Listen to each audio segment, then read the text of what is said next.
हिवाळी अधिवेशनाचा आज तिसरा दिवस. महाराष्ट्र सार्वजनिक विश्वस्त व्यवस्था विधेयकावर आज मंजूर होणार. शेतकऱ्यांच्या मदतीबाबतही आज चर्चा होणार.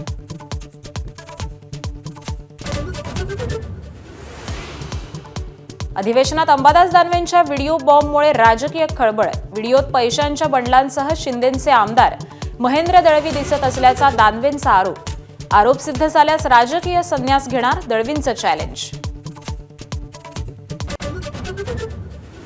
अधिवेशनातील पैशांच्या व्हिडिओचे पडसाद थेट संसदेपर्यंत. नोटबंदी असूनही एवढा पैसा येतो कुठून? खासदार सुप्रिया सुळेंचा सरकारला सवाल. तर ठाकरेंच्या कर्जत फार्म हाऊसमध्ये कोट्यवधीची माया. नितेश राणेंचा गंभीर आरोप. रोहित पवारांचे विश्वासू सूर्यकांत मोरेंविरोधात विधान परिषदेत हक्कभंग प्रस्ताव. माजी सभापती राम शिंदेंवर आक्षेपार्ह टिप्पणी केल्यानं वाद. राम शिंदे विरुद्ध रोहित पवार संघर्षाचा नवा अंक.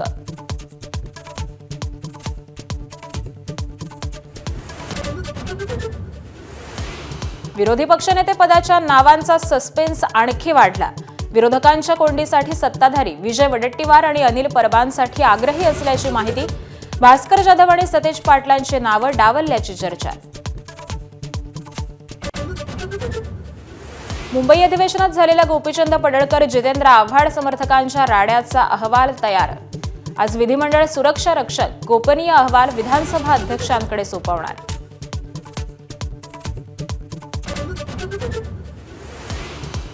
आपला दवाखाना योजना म्हणजे भ्रष्टाचाराची पूर्ण. एकनाथ शिंदेंनी सुरू केलेल्या योजनेवर भाजपा आमदार निरंजन डावखरेंचं थेट बोट. ठाण्यातील दवाखान्यात साडी सेंटर सुरू असल्याचा गंभीर आरोप.